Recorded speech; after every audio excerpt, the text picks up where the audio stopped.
ANB Official.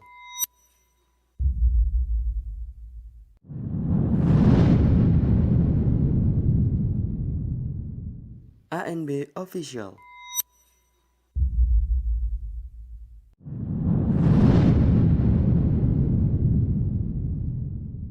ANB Official.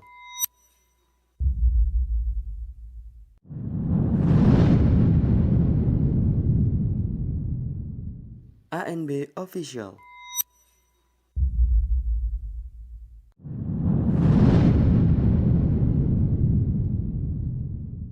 ANB Official.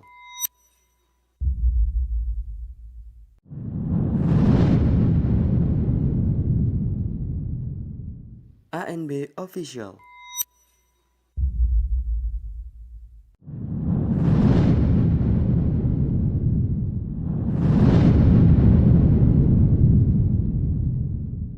ANB Official. Subscribe YouTube Ustadz Ami Nurbaiz di channel Ami Nurbaiz. Nyalakan notifikasi dengan menekan tombol loncengnya untuk mendapatkan video terbaru di channel ini. Follow Instagram @AmiNurbaiz. Follow dan like Facebook fanpage Ami Nurbaiz. Join Telegram channel ANB Official. Ayo, dukung media dakwah ANB Official dengan cara transfer ke rekening BNI Syariah 7441 899 899 atas nama Yayasan Amal Abadi Indonesia. Konfirmasi WhatsApp di nomor 0812 2444 3344.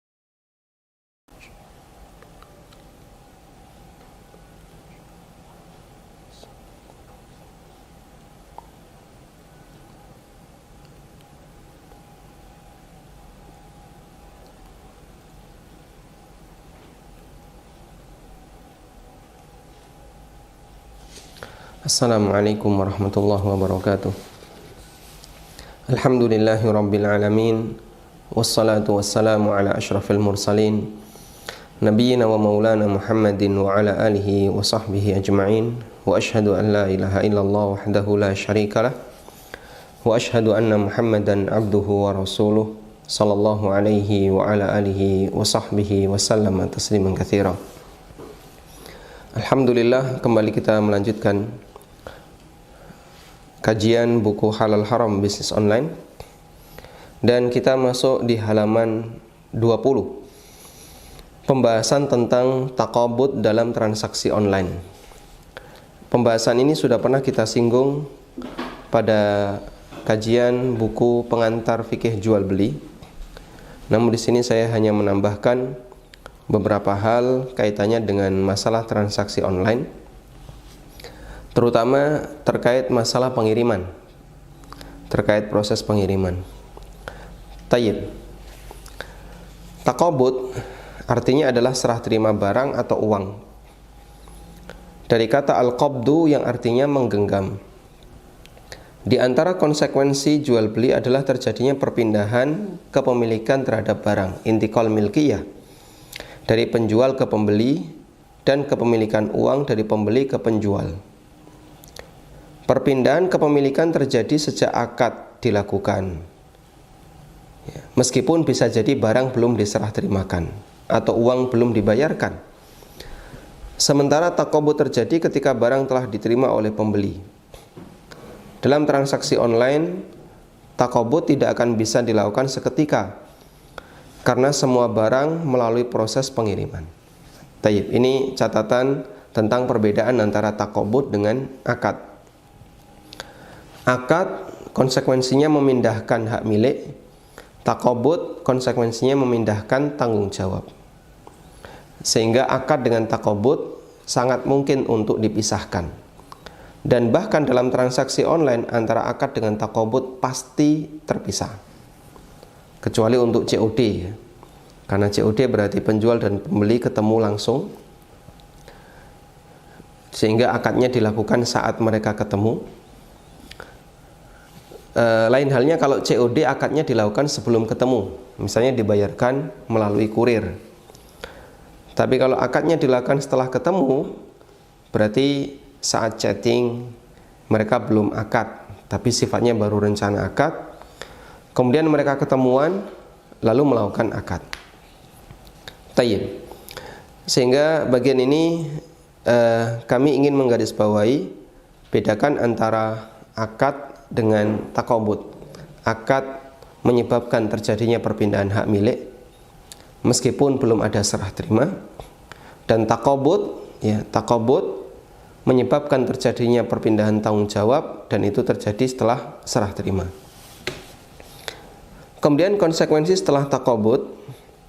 Setelah takobut ada dua konsekuensi yang saya sebutkan. Pertama, tanggung jawab barang berpindah dari penjual ke pembeli, sehingga begitu sudah diterima, maka penjual sudah tidak lagi bertanggung jawab terhadap barang itu. Sebaliknya berarti ketika barang belum diterima, maka tanggung jawab barang masih menjadi tanggung jawab penjual. Kemudian konsekuensi yang kedua adalah bagi pembeli dia boleh melakukan transaksi apapun terhadap barang, termasuk menjual kembali barang itu kepada orang lain atau menyewakannya dan yang lainnya. Sebagai contoh, ya, saya membeli sebidang tanah, sertifikat belum diserahkan karena saya belum bayar lunas,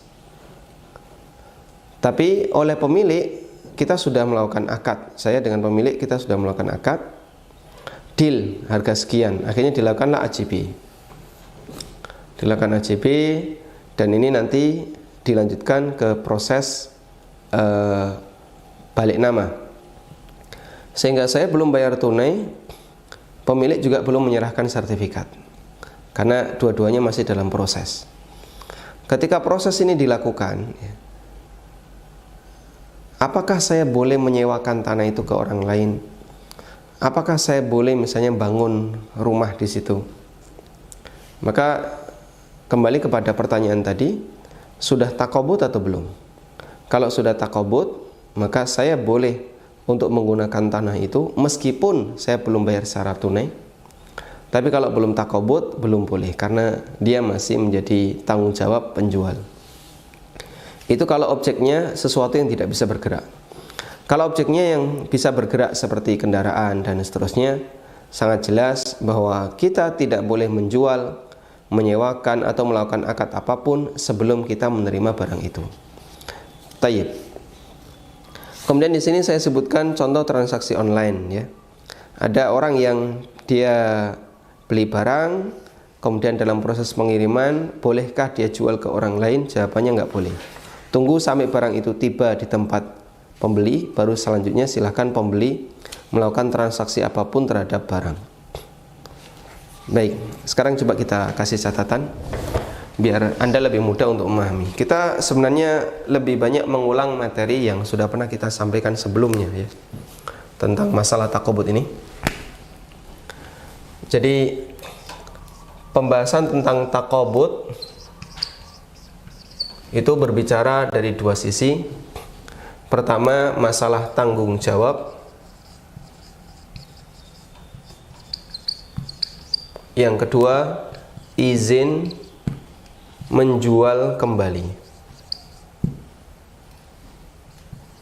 Izin menjual kembali. Baik. Menjual kembali barang yang sudah dibeli. Pertama, masalah tanggung jawab. Selama belum takobut, maka barang itu menjadi tanggung jawab penjual. Ini kaidah, ya.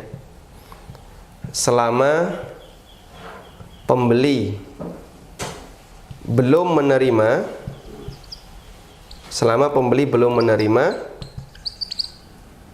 maka objek transaksi berada dalam tanggung jawab penjual. Objek akad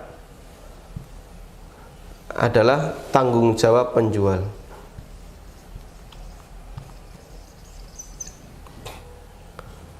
Ini kaidah. Berarti sebaliknya, jika sudah diterima, Berarti objek itu menjadi tanggung jawab pembeli. Nah, dalam transaksi online pasti di situ melibatkan proses pengiriman, sehingga kita buat ada satu pihak, yaitu kurir. Kemudian di sini pembeli. Penjual mengirim barang melalui kurir, kurir mengirimkan barang ke pembeli. Kalau nggak ada masalah, barang tiba dengan selamat, insya Allah oke-oke saja ya. Yang menjadi pertanyaan, bagaimana kalau barang rusak? Ya, kemudian barang rusak, siapa yang tanggung jawab? Siapa yang nanggung gitu ya? Siapa yang nanggung ketika barang rusak dalam proses pengiriman? Pertama, jika belum ini jawabannya kami letakkan di sini ya. Saya kasih rincian. Jika pembeli belum menerima,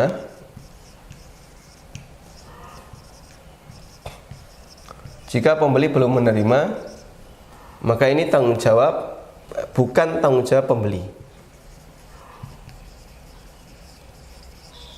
Bukan tanggungan pembeli ya. Baik, bukan tanggungan pembeli. Terus tanggungan siapa Pak kalau bukan tanggungan pembeli? Ada dua kemungkinan, antara tanggungan kurir atau tanggungan penjual.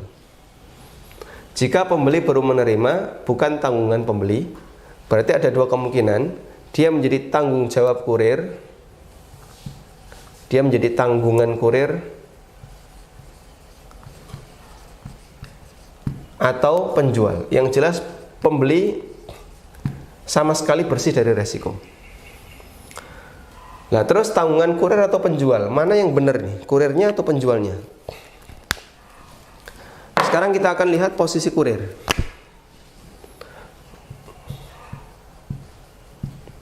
Kurir itu sebagai apa? Kurir adalah orang yang ditugaskan oleh penjual untuk mengirim barang kepada pembeli. Sehingga posisi kurir dia menggunakan skema akad wakalah, tapi berbayar. Dan wakalah berbayar, wakalah bil ujrah, namanya ijarah. Dia seorang ajir yang ditugaskan, namanya ajir. Ajir itu orang yang menunaikan ijarah. Seorang ajir yang ditugaskan untuk mengirim barang kepada pembeli. Baik. Nah, posisi ajir itu amin. Posisi ajir itu amin, orang yang mendapatkan amanah. Kita kasih dalam kurung ya, amin adalah orang yang dapat amanah.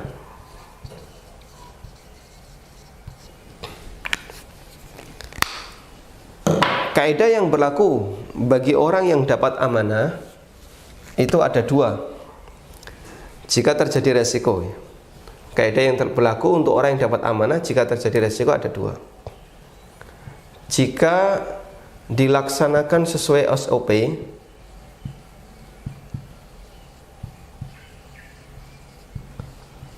sehingga kerusakan itu di luar keteledorannya, maka dia tidak nanggung resiko.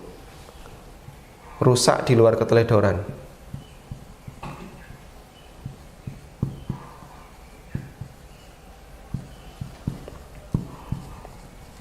Rusaknya bukan karena teledor, maka tidak nanggung resiko. Maka kurir tidak nanggung resiko.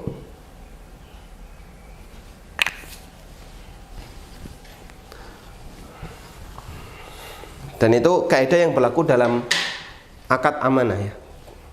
Maka kurir tidak nanggung resiko. Misalnya, barang sudah dijaga dengan baik, diantar dengan baik, sebagaimana SOP yang dia miliki, dan SOP itu SOP yang normal. Kalau dibanting, dilempar dan seterusnya itu SOP tidak normal ya. SOP-nya SOP normal. Ternyata sampai di tujuan basi. Loh, kok makanannya basi saya terima? Lah kami tidak tahu, Pak. Kami cuma ngantar saja, begitu sampai di tujuan ternyata makanan basi. Kurir sudah melaksanakan sesuai SOP. Maka dalam ini kurir tidak menanggung resiko. Contoh yang lain, barang diantar dengan baik, sampai di tujuan ternyata dalamnya sobek bukunya. Lalu ini kok ada yang sobek, halamannya hilang. Kami tidak tahu, Pak, kami cuma ngantar. Padahal dia sudah melaksanakan sesuai dengan SOP. Dan kita tahu bagian dalam sobek itu tidak mungkin karena kesalahan kurir gitu ya. Ini pasti karena kesalahan penjual atau karena kesalahan proses cetak. Maka kurir tidak bertanggung jawab di sini. Tayyib. Yang kedua, jika kurir teledor. Jika kurir teledor, maka wajib ganti, wajib nanggung resiko. Misalnya pecah karena terinjak, atau karena ketendang, atau karena dilempar, atau karena ketindih, sehingga dia mengalami kerusakan. Dan pengakuan yang terjadi adalah ini disebabkan karena kesalahan kurir. Saat penurunan misalnya nggak hati-hati, akhirnya rusak, maka kurir wajib nanggung resiko. Kenapa? Karena dia berarti tidak aman. Nah, pada saat terjadi keteledoran berarti dia melakukan tindakan yang tidak amanah, maka dia wajib nanggung resiko. Tayyib, ini jika pembeli belum menerima. Kemudian berarti poin yang kedua, ini yang pertama ya. Yang kedua adalah jika pembeli sudah menerima.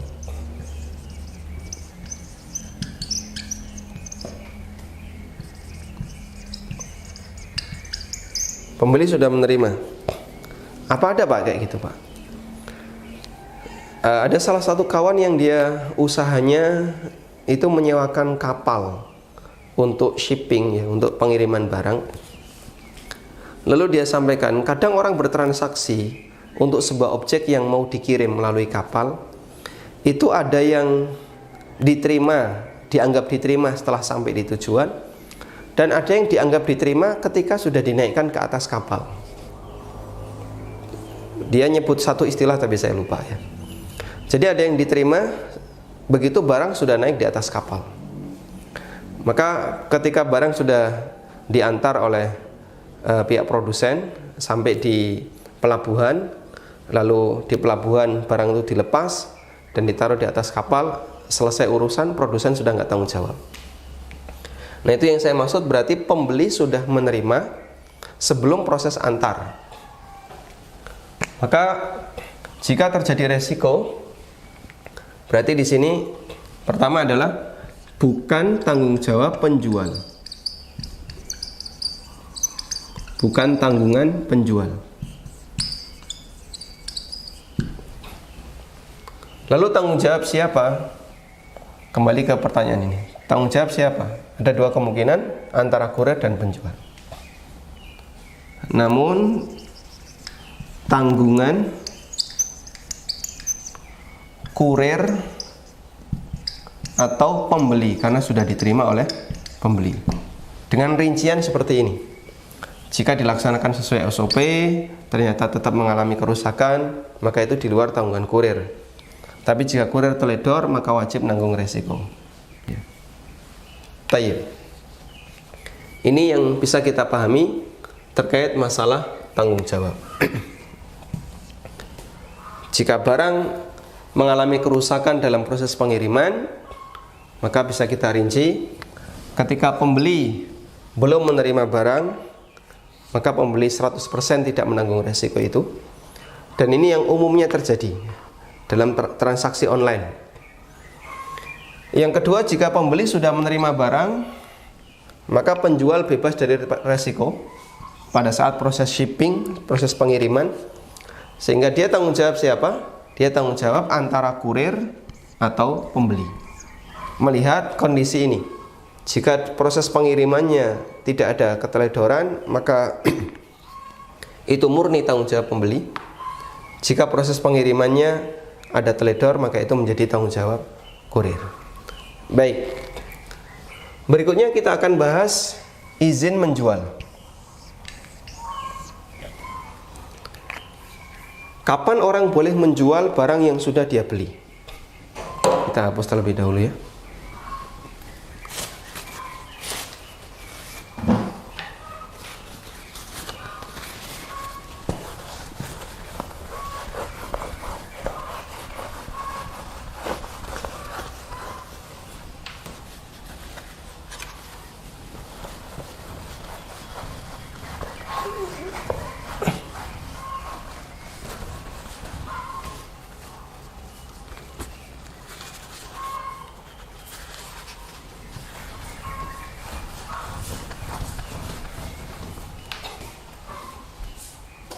Sekarang coba kita lihat tentang masalah izin menjual. Ada sebuah hadis di mana Nabi SAW bersabda, ada di halaman 22. Dari sahabat Hakim bin Hizam radhiyallahu anhu. Beliau bercerita, "Saya menjual makanan sebelum saya terima dan saya mendapatkan keuntungan darinya. Ketika saya mendatangi Nabi SAW, aku sampaikan kasusku ini kepadanya. Lalu beliau mengatakan, la tabi'hu hatta taqbidah. Jangan kau menjualnya sampai engkau menerimanya." Hadis riwayat An-Nasa'i, Ibnu Hibban, dan disahihkan oleh Syu'aib Al-Arnaud. Tayyib. Anda bisa kasih catatan kasusnya Hakim menjual sebelum menerima dan beliau dapat untung. Kemudian Nabi SAW mengatakan, jangan kau jual sampai kau terima terlebih dahulu. Demikian pula disebutkan dalam hadis dari Ibnu Umar dan Ibnu Abbas radhiyallahu anhuma, Nabi SAW bersabda, "Man ibta'a ta'aman fala yabi'hu hatta yastawfiyah." Siapa yang beli makanan, jangan dia jual kembali sampai dia terima. Lalu dikomentari oleh Ibnu Abbas, "Wa ahsibu kulla syai'in mithlah." Di sini Nabi SAW menyebut makanan, tapi kata Ibnu Abbas, menurut saya barang yang lain juga sama seperti makanan. Hadis riwayat Muslim. Sehingga dua hadis ini memberikan kita satu kaidah bahwa barang yang sudah kita beli tidak boleh kita jual kembali sampai barang itu kita terima. Tayyib. Sehingga tunggu takabut terlebih dahulu, baru kemudian izin menjual itu diperbolehkan. Nah, terus bagaimana caranya untuk menghemat biaya kirim kalau di situ harus ada 2 kali lompatan? Pertama begini ya, tentang masalah takabut ya, ada catatan yang perlu kita berikan dulu, bahwa syarat takabut untuk boleh menjual kembali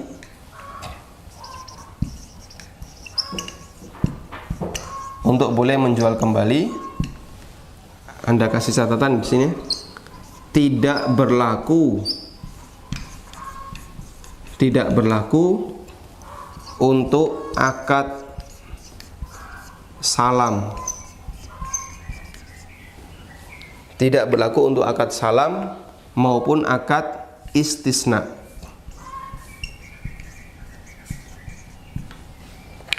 Di buku nggak ada ya, tapi Anda bisa kasih catatan tambahan di buku. Jadi di halaman 22 mungkin Anda bisa tambahkan bahwa syarat takabut untuk bolehnya menjual kembali barang yang sudah kita beli itu tidak berlaku untuk akad salam maupun istisna. Kenapa? Karena akad salam dan akad istisna sudah boleh dilakukan meskipun barang 100% belum ada. Sehingga akadnya sudah kemarin-kemarin, akadnya sudah dulu. maka tidak perlu ada takobut. Karena jika harus disyaratkan ada takobut, berarti ya percuma saja dia melakukan akad salam. Karena salam dilakukan sebelum barang ada, bahkan 100% belum ada. Istisna juga demikian.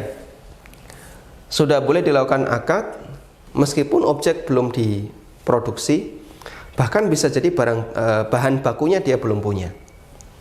Baik. Nah, sehingga untuk takobut ini yang tidak berlaku untuk akad salam, apakah berlaku untuk kasus dropshipping ya? Apakah berlaku untuk kasus dropshipping? Ya. Berlaku nggak untuk kasus dropshipping? Karena seperti yang kita tahu, dropshipper tidak pernah sepeser pun menerima. Supplier langsung kirim ke customer. Sehingga di segitiga dropshipping ya, supplier, dropshipper, ini customer. Barang akan selalu langsung dikirim ke customer. Nggak pernah ke dropshipper dulu, kemudian baru ke customer. Kalau aliran uangnya customer ke dropshipper, baru dropshipper ke supplier. Tapi aliran barangnya supplier langsung ke customer dan tidak pernah mampir ke dropshipper. Kita paham ini. Baik. Berarti dropshipping dengan melihat dari kasus tidak boleh menjual sebelum takobut, dia sudah melakukan pelanggaran. Dropshipping dengan melihat kasus takobut, dia sudah melakukan pelanggaran. Karena apa?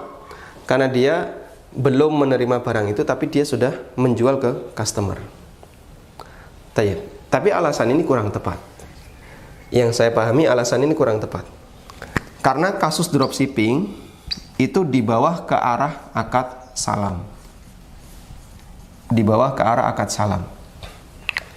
Makanya di buku bisnis online saya mencantumkan satu bab khusus yang judulnya lebih dalam terkait akad salam, atau lebih dekat tentang akad salam, dari mulai halaman 62 sampai halaman 88 atau 87. Sehingga kita perlu paham detail tentang akad salam itu bagaimana dan beberapa rinciannya, baru kita bisa ngerti tentang skema dropshipping yang ada di tempat kita itu sebenarnya bisa nggak didekati dengan akad salam, dan kalau bisa didekati akad salam aturannya seperti apa, terus kapan dia diperbolehkan. Dan keberadaan akad salam di zaman Nabi SAW dan para sahabat sangat membantu bagi kita untuk bisa memahami berbagai macam akad online di masa sekarang. Sehingga karena jika kita sepakat bahwa dropshipping itu bisa didekati akad salam, maka tidak diperlakukan aturan takobut. Sehingga skema ini bisa dibenarkan ya. Dalam arti dropshipper tidak harus menerima barang terlebih dahulu untuk bisa melakukan akad salam yang mereka lakukan. Supplier bisa langsung kirim ke customer. Tapi di sini masih di hold dulu ya. Kita belum selesai untuk membahas masalah dropshipper. Cuman saya kasih gambaran umum bahwa skema dropshipping itu dibawa ke akad salam, bukan akad jual beli biasa, di mana di situ disyaratkan harus takobut dulu, baru kemudian boleh menjual ke orang lain. Semoga Anda bisa membedakan ini. Kalau sekiranya masih kebingungan, mohon untuk ditunggu sampai kita selesai membahas akad salam, baru kita bahas masalah dropshipping. Tapi intinya jangan bawa ini kepada masalah dropshipping, karena dropshipping itu lebih dekat ke akad salam. Baik, kita lanjutkan. Jadi takobut tidak berlaku untuk akad salam maupun akad istisna. Berarti dia berlaku untuk akad selain itu. Kemudian takobut itu acuannya apa? Takobut acuannya urf. Takobut acuannya urf. Ada kaidah yang mengatakan at-taqabudu bihasabihi. at-taqabud bihasabihi. Taqabud itu sesuai dengan masing-masing jenis barang. Karena itulah saya kasih pembahasan di lanjutan tentang kapan sebuah barang dianggap telah terjadi taqabud. Pada dasarnya batasan terjadinya taqabud ada di halaman 24. Pada dasarnya batasan terjadinya taqabud kembali kepada uruf yang berlaku di masyarakat, yang intinya tidak keluar dari wilayah penjual, atau yang intinya telah keluar dari wilayah penjual, sehingga ini berbeda-beda antara satu benda dengan benda yang lain. Taqabud rumah atau tanah adalah dengan menyerahkan sertifikat dan mengizinkan pembeli untuk memanfaatkan. Dan itu uruf yang berlaku di masyarakat kita, tradisi yang berlaku di masyarakat kita. Karena dia properti yang tidak bisa dipindahkan. Terus gimana menandakan bahasanya ini sudah diterima? Menurut masyarakat kita, kalau sertifikat sudah diserahkan atau sudah dilakukan AJB misalnya, kemudian pembeli sudah diizinkan, Bapak kalau mau memanfaatkan silahkan, maka berarti sudah dianggap telah taqabud. Kemudian yang kedua, taqabud emas atau mata uang. Maka ini harus dilakukan secara tunai dari tangan ke tangan, karena ini disyaratkan dalam hadis. Sehingga kalaupun dilakukan COD seperti kemarin, maka perlu dipastikan akadnya harus dilakukan saat terjadi pertemuan, bukan sebelum pertemuan. COD emas berarti waktu chat, waktu komunikasi dia tidak boleh melakukan akad, namun sifatnya baru rencana akad. Berdasarkan hadis yang sudah sering kita baca, adza bidzahab wal fiddah bil fiddah mithlan bimithlin sawaan bisawain. Emas dengan emas, perak dengan perak, dia harus sama kuantitas dan dari tangan ke tangan. Tayyib. Kemudian makanan dan komoditas yang lainnya disebut taqabud jika sudah diterima oleh pembeli. Jika sudah diterima oleh pembeli, dan itu bisa dilakukan sesuai dengan uruf yang berlaku di masyarakat. Dalam ma'ayir syar'iyah, di sini saya sebutkan atau disebutkan dalam ma'ayir syar'iyah, yatahaqqaqul qabdu syar'an fil uqudil mubrima bil internet bikullil wasail muta'arif 'alaiha fil qabdil hakiki awil hukmi. Serah terima yang legal secara syar'i dalam akad via internet bisa terjadi dengan semua sarana yang biasa dikenal sebagai bentuk serah terima, baik hakiki maupun hukmi. Jadi taqabud yang berdasarkan urf itu ada dua, ada hakiki. Hakiki itu berarti barangnya diterima oleh tangan, fisik barang diterima, ya.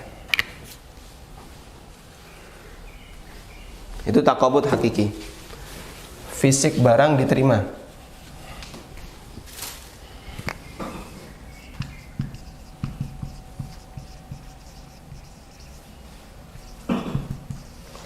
Ketika fisik barang telah diterima, kurir datang, paket, terus saya terima, saya buka, itu adalah barang saya, maka berarti telah dilakukan taqabud secara hakiki. Kemudian yang kedua, taqabud secara hukmi. Taqabud hukmi artinya taqabud tapi bukan berupa fisik barang, namun berupa benda yang lain yang mewakili fisik barang. Benda lain yang mewakili.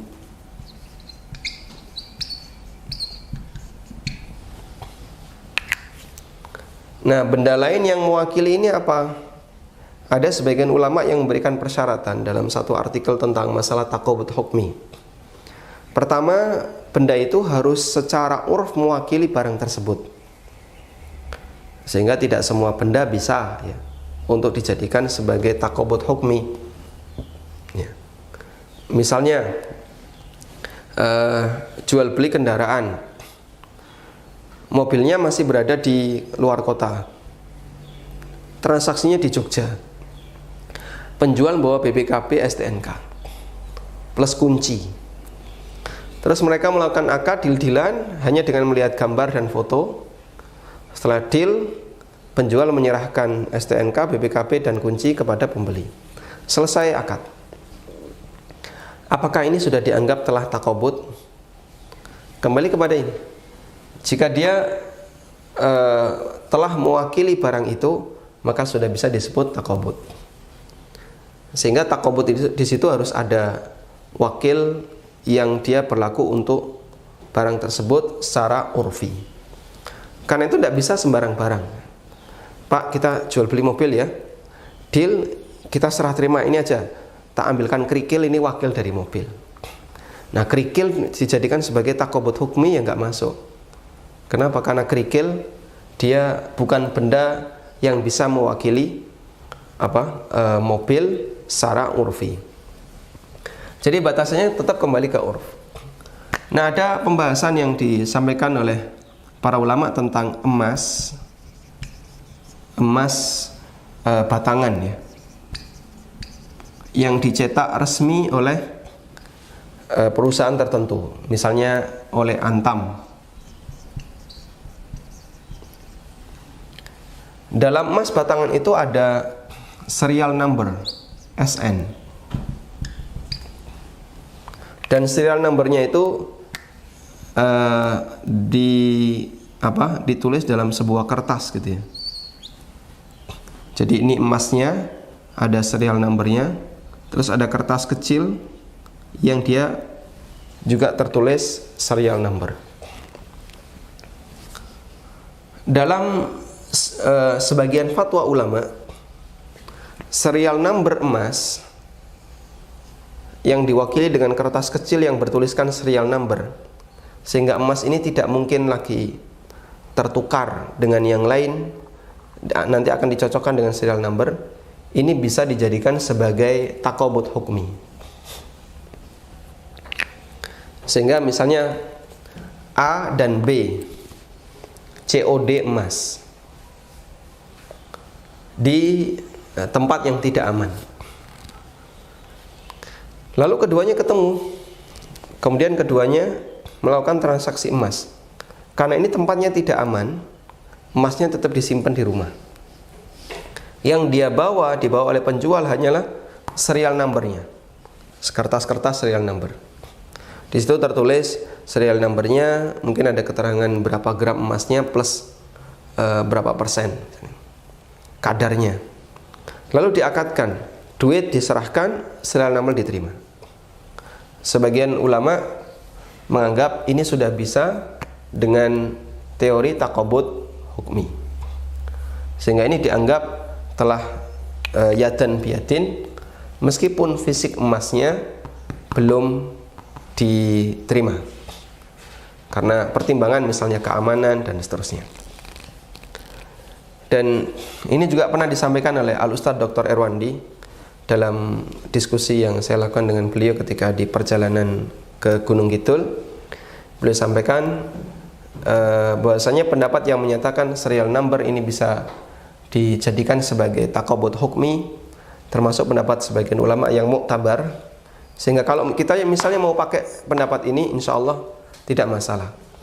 Nah, ini yang sekiranya bisa dijadikan solusi untuk skema akad yang di situ harus ada keamanan. Misalnya ya, kasir di depan, Anda bayar, dikasihlah struk bukti pembayaran, diterima, tapi jangan cuma menerima struk saja, minta serial numbernya. Lalu kasir ngasih serial number, nanti Bapak akan dapat emas ini serial numbernya. Sudah? Silakan Bapak pindah ruangan sana untuk pengambilan emas. Nah, di sana penjagaannya lebih ketat. Lalu Bapak berangkat di sana, bawa struk dan serial number, diserahkan, Anda dapat emas sesuai dengan serial number. Serah terimanya di mana? Di depan kasir. Saat Anda bayar, lalu Anda dapat serial number. Tayyib. Ini terkait takobut hukmi. Nah, sekarang ada kasus tadi ya, yang sempat saya singgung tapi belum kita jawab. Untuk menghemat biaya pengiriman, Pak, bagaimana caranya agar kita begitu setelah beli barang tidak langsung ke rumah kita, tapi kita minta agar langsung dikirim ke customer.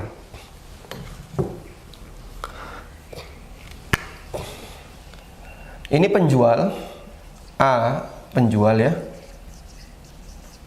ada di luar negeri,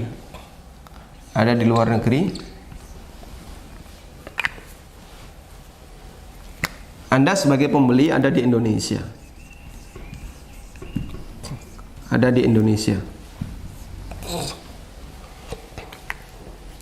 Lambang Indonesia itu apa? Ini bukan ID kayaknya. Lambang Indonesia adalah Anda sebagai pembeli ada di plus 62. Nah, ini lambang Indonesia ya. Baik. Dan Anda punya customer yang juga ada di luar negeri, di negeri yang berbeda. Ini misalnya di Jepang, ini di Arab, ini di Indonesia.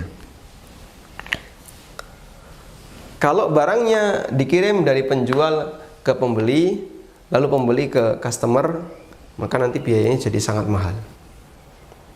Terus gimana caranya biar bisa langsung kirim ke customer dengan biaya yang lebih murah?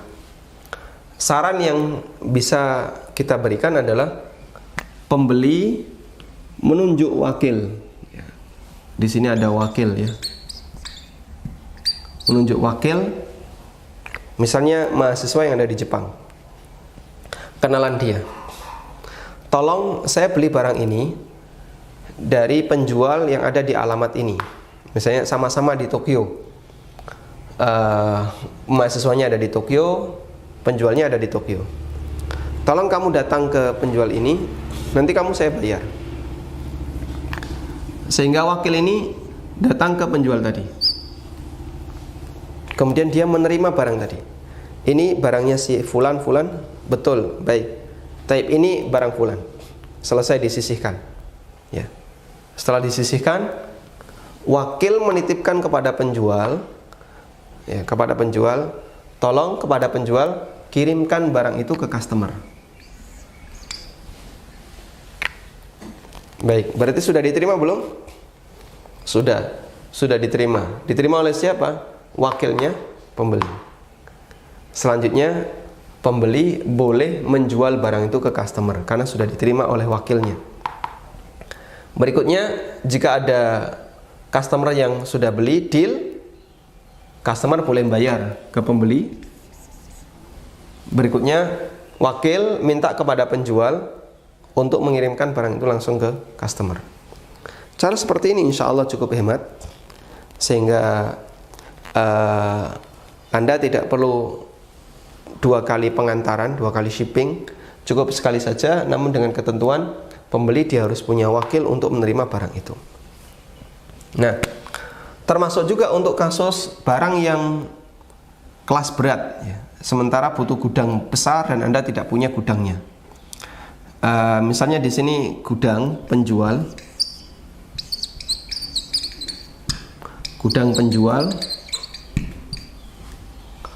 ini pembeli, ini customer. Pembeli melakukan akad dengan penjual, deal, barang dikeluarin. Begitu barang dikeluarin, dia tunggu di sini. Saya terima, baik. Begitu barang diterima, selanjutnya dia boleh melakukan akad. Nah, dia melakukan akad dengan customer setelah menerima barang. Setelah deal, customer bayar, barang diantar. Sehingga barang tidak perlu datang ke rumahnya pembeli, apalagi pembeli tidak punya gudang dan seterusnya. Cukup langsung diantar ke customer. Tapi harus diterima sebelum barang diantar ke customer. Wallahu a'lam. Ini beberapa yang bisa kita catat terkait masalah taqabud. Tayyib, mungkin demikian yang bisa kita sampaikan sebagai muqaddimah. Semoga menjadi pelajaran yang bermanfaat. Wassallallahu ala nabiyyina Muhammadin wa ala alihi wa sahbihi wa sallam wa akhiru da'wana alhamdulillahi rabbil alamin. Selanjutnya bagi Anda yang mau menyampaikan sesuatu, kami persilahkan di nomor sebagaimana yang tertera di Lotrate 0812 2444 3344. Kita bacakan pertanyaan melalui WA. Dari Agus di Jakarta, bagaimana tanggung jawabnya kalau barang rusak selama dikurir akibat kondisi eksternal? Misalkan kurir sudah bekerja sesuai SOP, tapi makanan basi karena kurir terkena macet, atau barang rusak karena kurir mengalami kecelakaan. Jazakallahu khairan Ustaz. Wallahu ta'ala alam, jika 100% tidak ada keteledoran dari kurir, maka kurir tidak bertanggung jawab dalam masalah ini. Jika tidak ada keteledoran dari kurir, maka kurir tidak bertanggung jawab dalam masalah ini. Wallahu a'lam. Silahkan. Assalamualaikum. Waalaikumsalam warahmatullahi wabarakatuh. Ini ada dua pertanyaan Ustaz. Yang pertama ini maaf agak keluar dari tema. Ada sebentar. Yang pertama, saya pernah dengar di satu kajian Ustaz kalau perbuatan yang tidak simetris itu ada yang dilarang dalam Islam. Nah itu apakah ada kaidah khususnya gitu Ustaz buat mengenalinya? Karena kan misalnya saya tuh nyisir tuh nggak simetris di karena atau saya bikin desain grafis itu lebih sukanya itu nggak simetris. Nah yang kedua pertanyaan saya soal lisensi Ustaz, apakah lisensi yang jenisnya itu satu akun sekali bayar itu boleh Ustaz? Misalnya seperti di Play Store itu kan kita beli aplikasi sekali bayar pada satu akun, itu kita bisa install berkali-kali. Yang penting masih akun yang sama. Nah, jazakallahu khairan Ustaz. Nah, jazakumullahu khairan. Perbuatan tidak simetris itu dilarang. Ini saya turunkan dari beberapa larangan Nabi SAW untuk meniru kebiasaan setan. Setan itu kalau pakai sandal cuma satu, sehingga tidak simetris, akhirnya tinggi sebelah. Setan itu ketika duduk dia suka memilih tempat yang separuh kena sinar matahari, separuh kena teduh, ya. Sehingga cahaya itu membelah badan, ya. Setan itu ketika duduk dia juga suka misalnya nyender ke salah satu tangan, terutama yang kiri. Ini juga cara duduknya setan. Dan beberapa kebiasaan buruk setan yang di situ menunjukkan penampilan yang kurang bagus. Nah, sebagian ulama mengatakan bahwa di situ ada tashwih, ya, ada bentuk yang tidak simetris seperti sandalan satu dan seterusnya. Maka yang seperti ini jangan dilakukan. Tapi ini tidak bisa kita jadikan sebagai kaidah umum terus semuanya harus simetris, tidak. Sisiran rambut belah samping berarti tidak boleh, tidak demikian. Karena tidak ada penjelasan tentang itu. Kita sendiri sering tidak simetris, dalam arti lebih banyak menggunakan yang kanan. Saya nulis kanan terus, kiri tidak bisa. Kita makan juga kanan terus. Intinya kondisi tidak simetris yang dilarang tadi adalah sebabnya karena meniru setan. Berarti kalau dia bukan termasuk perbuatan yang meniru setan, kembali kepada hukum asal, hukumnya diperbolehkan. Anda membuat desain tidak simetris, ya, tulisannya dijungkir, ya, kemudian dibalik, atau tulisannya nggak karuan karena untuk mencari perhatian, ya sah-sah saja pada asalnya. Wallahu alam. Kemudian untuk lisensi satu akun sekali bayar bisa diinstal berkali-kali selama IP number, ya. Selama Pak Wawan? Kalau Windows itu laptop itu punya apa namanya? Serial number.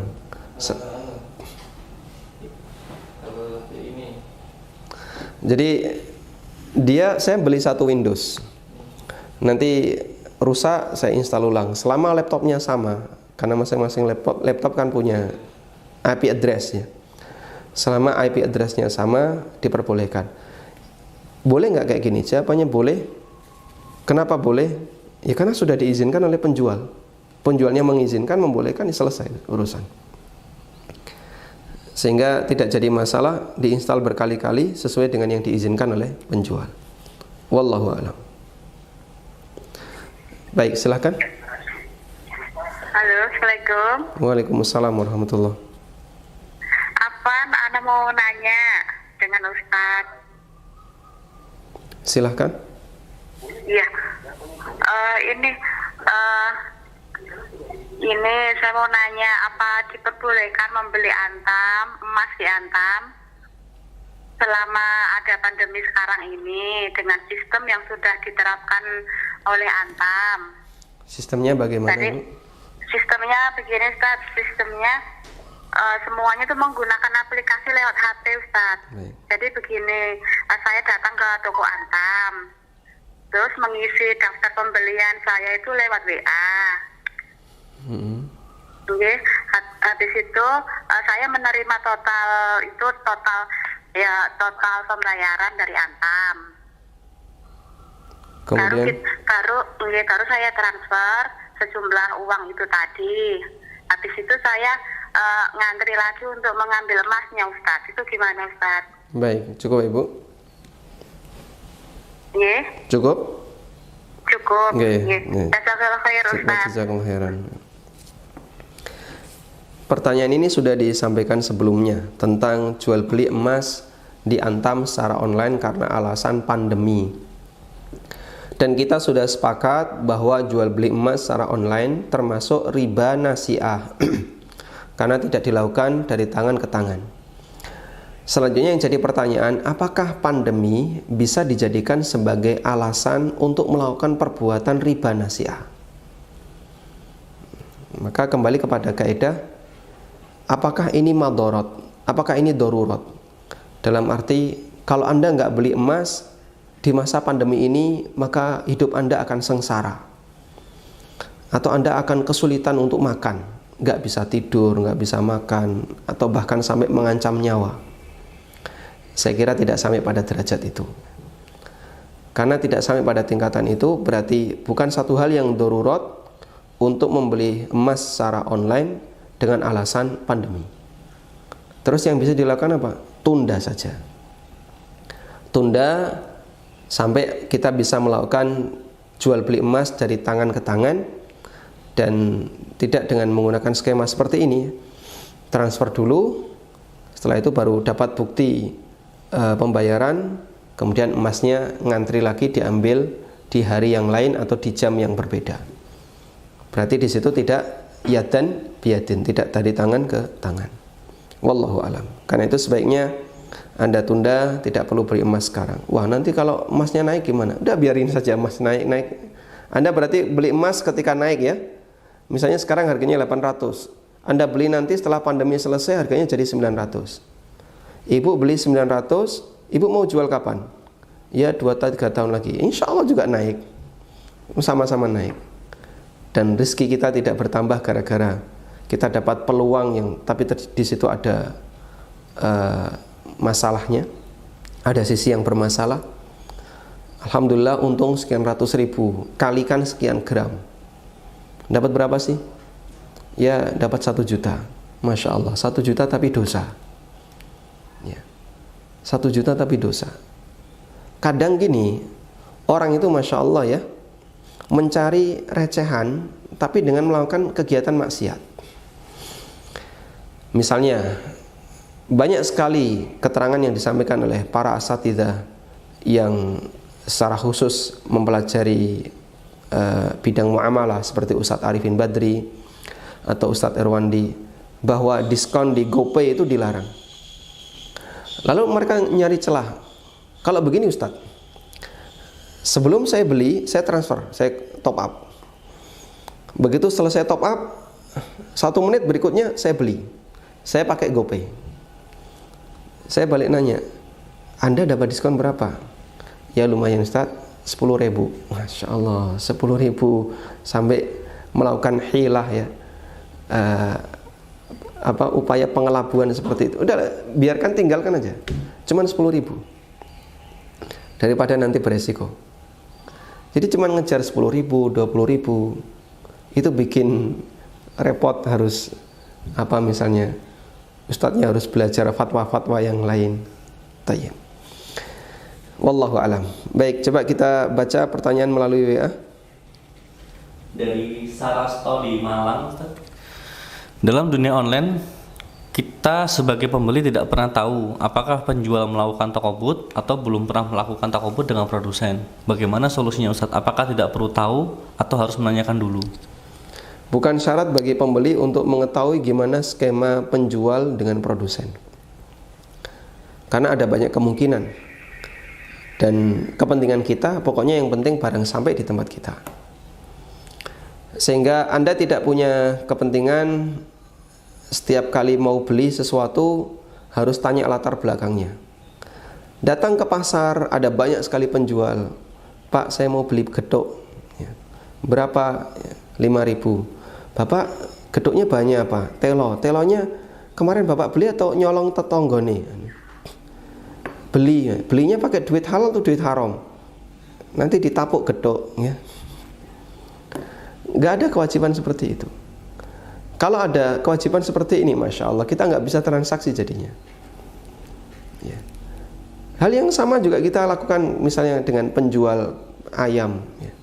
Ini kemarin ayamnya kamu ambil di mana? Ayo, ya, punya tetangga atau punya siapa? Ini ayam saya sendiri, Pak. Terus kemarin nyembelihnya gimana? Sudah baca Bismillah belum? Sudah. Yang terpotong apanya? Coba. Nggak jadi jual beli jadinya. Kalau ada orang kayak gini, dia nggak bisa hidup mungkin, ya. Akan terlalu repot untuk bisa bertransaksi. Wallahu a'lam. Tayyib. Putus, ya. Baik, kita baca dulu pertanyaan melalui WA. Dari Iman di Cikeas. Atau ini dulu kita angkat. Silahkan. Assalamualaikum Ustadz. Waalaikumsalam warahmatullahi. Silahkan. Ini saya ada pertanyaan. Saya sempat masuk di aplikasi jual beli. Saya sebut saja namanya aplikasi Misho. Di situ dari aplikasinya itu membebaskan menaikkan harga maksudnya harganya bebas dari penjual. Terus nanti yang kirim itu dari pihak Misho, dan selain kita mendapat komisi dari Misho, kita juga mendapat keuntungan dari harga yang kita jual. Seterusnya cara pengirimannya itu melalui ECOD.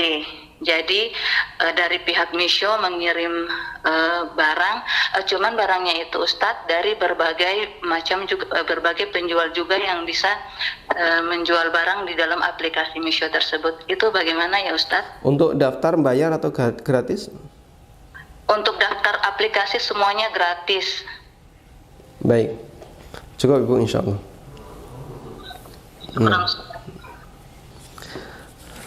Tayyib. Yang saya pahami, jika Anda sudah mendaftar di aplikasi tersebut, kemudian Anda diizinkan untuk menjadi reseller, berarti posisi Anda sebagai wakil dari pihak penjual. Sebagai wakil dari pihak penjual. Cuman tadi disampaikan bahasanya aplikasi ini, Misho sendiri, adalah aplikasi yang menampung barang dari banyak penjual. Berarti gimana itu ya? Ada banyak penjual naruh di aplikasi Misho, kemudian Misho juga punya segerombolan para reseller yang turut menjualkan barang. Kemudian nanti setelah deal laku, maka yang COD Misho-nya atau penjualnya. Anggaplah misalnya penjualnya yang COD dengan pembeli. Lalu Anda dapat fee, juga dapat margin sekian dari kenaikan harga yang Anda tetapkan ketika menjual. Wallahu ta'ala alam, berarti di sini posisi Misho sebagai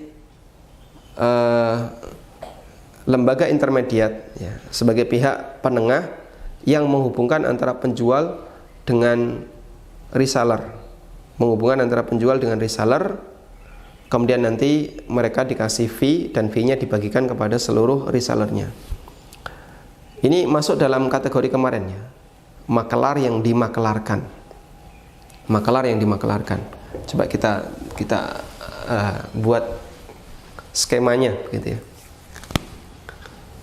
Jadi ini masyarakat produsen, sekelompok produsen. Dia menaruh barangnya di aplikasi Misho. Nulisnya gimana Misho? Ya pokoknya aplikasi gitu aja. Dia naruh barang di sebuah aplikasi. Lalu aplikasi ini merekrut banyak sekali masyarakat reseller.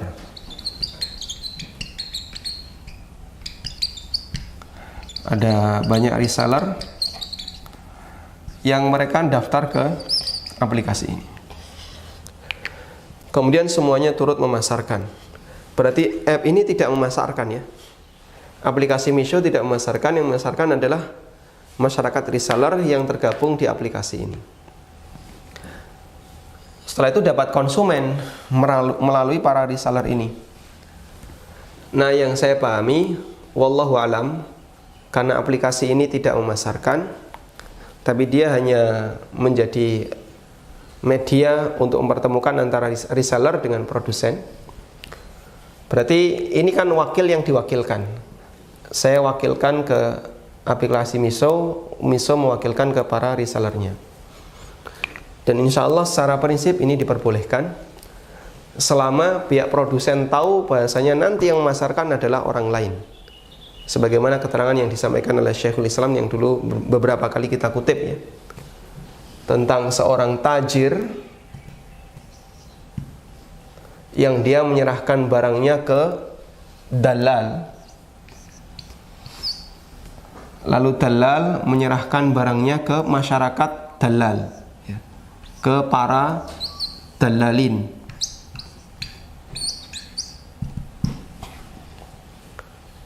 Jika tajir tahu kalau dalal ini nanti akan menyerahkan ke para dalalin, hukumnya diperbolehkan dengan sepakat ulama.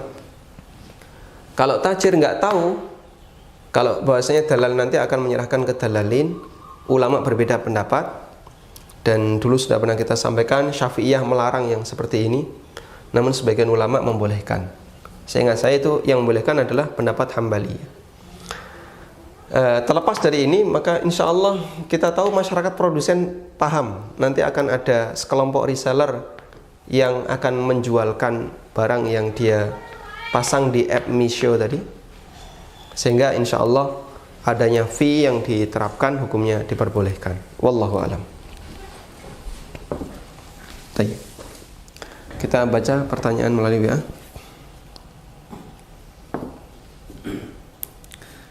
Assalamualaikum Ustadz, dari Iman warahmatullahi. di Cikeas. Jika kita takobut melewati jasa gudang online sebagai wakil kita di suatu daerah, nanti gudang tersebut yang akan kirim ke customer, bagaimana hukumnya? Apakah transaksinya sah? Takobut melewati gudang online. Jadi dia punya gudang online, ditunjuk sebagai wakil di suatu daerah. Menerima. Ya, untuk mengirimkan barangnya. Jadi seolah-olah gudang ini wakilnya dia, Ustaz. Insya Allah diperbolehkan karena ajir itu, wakil kan sebenarnya ajir ya.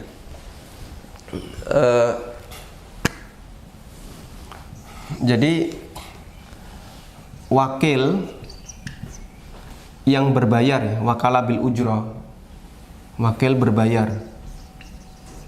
Wakil yang dibayar itu berarti status dia adalah ajir. Ajir itu orang yang melaksanakan tugas tertentu dan dibayar, penjual jasa. Nah, ajir itu ada dua ya. Ada ajir am, ada ajir khas. Ajir am dia bisa melayani banyak customer, bisa melayani banyak klien dalam satu waktu yang sama. Contohnya apa Pak? Penjahit. Saya seorang penjahit. Datang A pesan baju A, datang B pesan baju B, datang C pesan baju B, C. Dan semuanya saya kasih rentang di bulan yang sama. Insya Allah selesai bulan depan. Insya Allah selesai bulan depan. Cuman mungkin tanggalnya yang beda. Berarti saya dalam 1 bulan ini bisa melayani banyak orang. Itu yang disebut dengan ajir am. Kemudian ada ajir khos. Ajir khos hanya bisa melayani orang tertentu. Contohnya seorang driver pribadi. Dia hanya bisa melayani kliennya saja, yaitu tuannya. Nggak boleh dia sedang bawa tuannya terus mampir kemana jemput klien yang lain diantar bareng, nggak boleh. Lain kalau dia drivernya driver umum, seperti kalau taksi itu kan di Grab ada aplikasi ya, taksi untuk bersama, taksi untuk sendirian, itu kan ada ya. Nah kalau dia untuk bersama yang tentu saja bayarnya lebih murah, nanti pick up-nya berkali-kali. Bandara, di terminal A, terminal B, terminal C, dia pick up-nya berkali-kali. Ada 4 orang dalam waktu yang sama pesan, pick up berkali-kali terus ngantar berkali-kali. Nah itu berarti ajir am. Tapi kalau taksi yang cuman sendirian, Pak minta diantar ke sini, nah itu enggak boleh pick up berkali-kali, enggak boleh. Tayyib. Nah kemudian tadi untuk kasus dia dijadikan sebagai wakil gudang online ya. Ada orang yang berada di Jogja beli di Jakarta, lalu dia pesan kepada gudang online ini di Kalimantan, di Kaltim misalnya, ada juga di Pontianak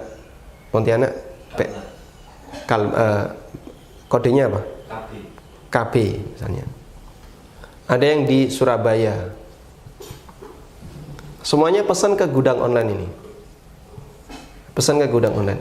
Pak, tolong ambilkan barang saya di toko A di Jakarta dan kirimkan ke beberapa customer saya. Di sini ada customernya di aneka tempat, ada yang di Bantul, ada yang di Kulon Progo, ada yang di mana lagi Gunung Kidul ya. Ada yang di mana lagi Pekalongan, ada yang di Purwokerto dan aneka tempat yang lainnya.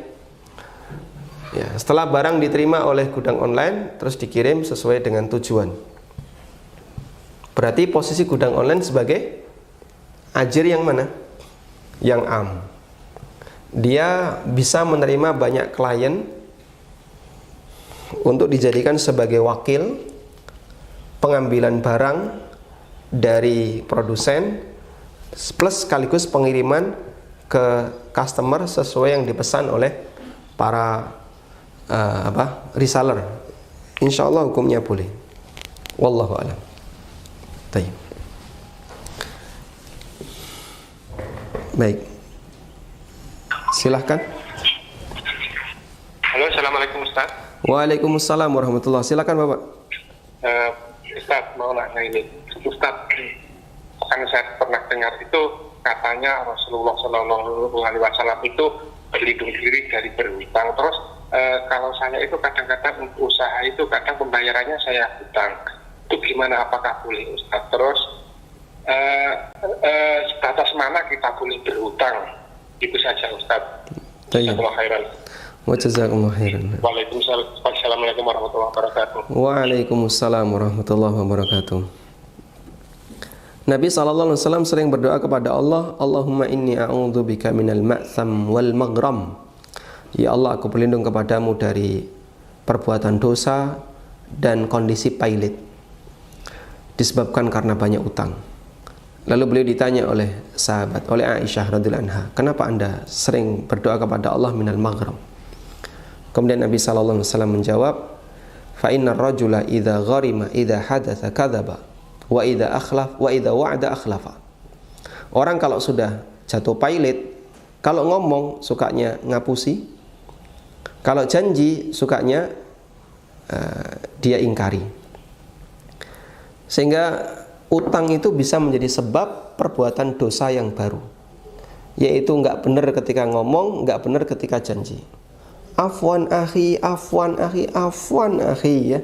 Kalau dibayar pakai afwan nggak lunas-lunas. Besok ya, besok ditagih, besok ya, besok ditagih, besok lagi. Akhirnya dia berdosa berkali-kali gara-gara banyak utang. Karena itu utang sangat tidak dianjurkan. Namun bolehkah berutang? Nabi SAW pernah berutang, dan sampai beliau meninggal dunia utangnya belum lunas. Ketika beliau beli gandum untuk nafkah keluarganya, dan ini kondisi beliau Sallallahu Alaihi Wasallam. Beliau beli gandum untuk nafkah keluarganya, nggak bisa bayar, digadaikanlah baju besi beliau. Sehingga bolehkah berutang? Secara hukum boleh. Namun Anda pastikan kondisi Anda tidak sampai pada derajat terlalu banyak berjanji kemudian mengingkari dan seterusnya. Wallahu a'lam. Baik, satu pertanyaan melalui WA. Assalamualaikum warahmatullahi wabarakatuh. Waalaikumsalam warahmatullahi wabarakatuh. Hayakumullah Ustaz. Semoga selalu dalam lindungan Allah Ta'ala. Amin. Walaka bimithli. Pada kajian kemarin disampaikan bahwa salah satu syarat sah jual beli adalah harga sudah ditentukan di awal. Maka bagaimana hukumnya seminar dengan bayaran seikhlasnya atau seorang guru ngaji anak-anak yang menerima bayaran tapi tidak mematok tarif, Ustaz? Apakah bila tidak sah penghasilannya menjadi haram? Tentang pembayaran seikhlasnya, ini bisa kita berikan rincian nih.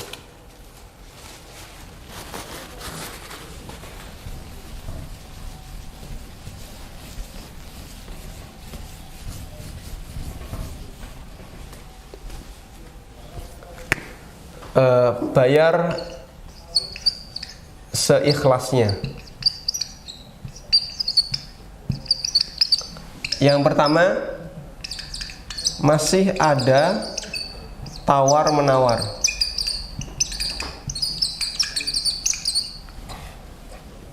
Misalnya, ini dibayar seikhlasnya saja Pak ya. Lalu kita sampaikan, kalau 5.000 gimana? Ya enggak apa-apa. Berarti di situ apa? Ada tawar-menawar. Lalu penjual menerima 5.000. Selesai masalah. Berarti dengan adanya tawar-menawar, tidak lagi harganya nggak jelas. Dengan adanya tawar-menawar berarti harganya sudah jelas. Yang kedua, bayar seikhlasnya tanpa ada tawar-menawar. Tanpa tawar-menawar. Sehingga di situ cuma ngasih duit, bahkan dikasih amplop atau dibungkus dalam amplop. Akhirnya sama-sama yang sana nggak tahu ini kira-kira isinya berapa. Wah, kayaknya tebal sekali. Ternyata 1.000-an dalam jumlah 20. Nah, 20.000 ya. Tawar-menawar. Maka di sini ada dua rincian. Berpotensi sengketa. Yang kedua, tidak ada sengketa.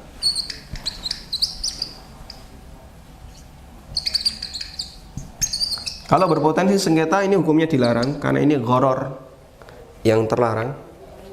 Tapi kalau tanpa ada sengketa, ya dibayar berapapun, nggak dibayar pun nggak apa-apa. Tanpa ada sengketa, insya Allah diperbolehkan.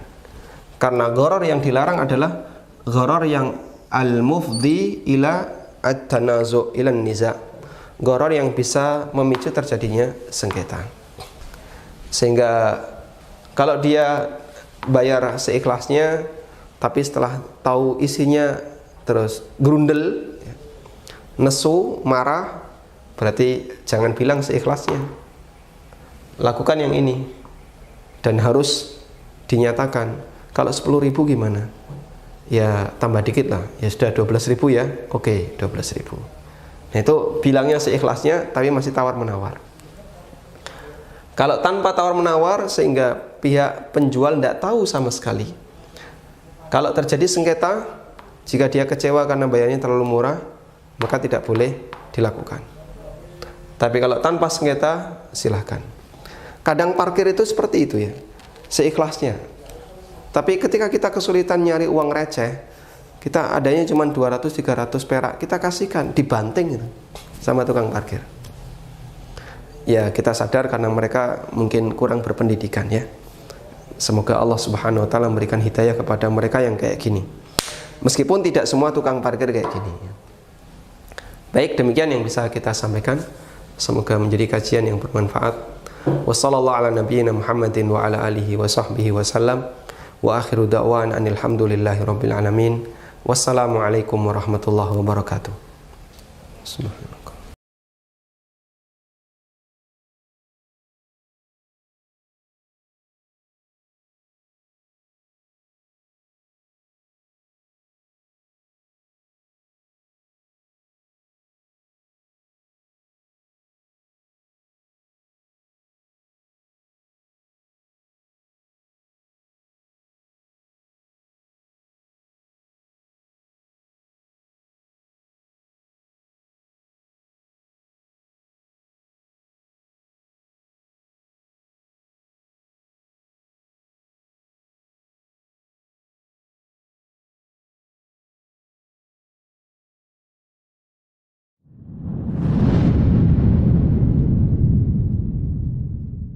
ANB Official.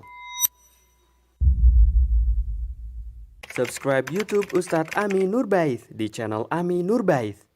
Nyalakan notifikasi dengan menekan tombol loncengnya untuk mendapatkan video terbaru di channel ini. Follow Instagram @aminurbaith. Follow dan like Facebook fanpage Ami Nurbaith. Join Telegram channel ANB Official.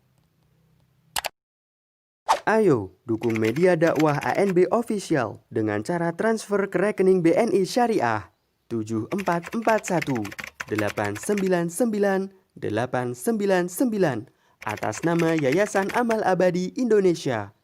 Konfirmasi WhatsApp di nomor 0812 2444 3344.